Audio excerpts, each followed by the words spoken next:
Ah, Oh, kailangan natin mag-usap. bakit naman? Ang problema. Yung teacher ko kasi nakausap ko dun sa may kanto. Oh, Kasi pinapatawag niya ako eh.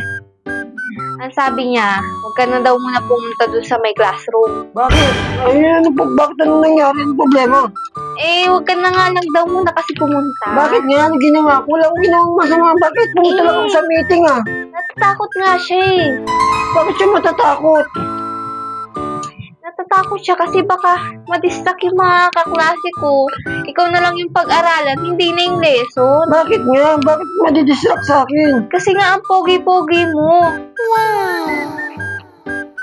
Ito na naman tayo eh. Baka pinaglolo ko na naman ako eh. Hindi na, totoo ba yung sasabi mo na yan? Oo, ang pogi-pogi mo nga daw kaya natatakot siya na baka ikaw na lang yung pag-aralan, hindi na yung lesson namin eh. Sabi mo sa teacher mo, baka pati siya nakikihalo sa kalokohan na yan ha? Hindi. Pogi Oo ba nga talaga? kasi. Oo. Pogi-pogi mo kaya.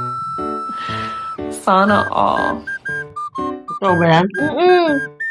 Pati rin mga kaklase ko nagsasabi na sobrang pogi mo daw eh. Wow! Baka nga nila ma-meet in person eh. Idol na idol ka daw nila. Ganun ba? Sige.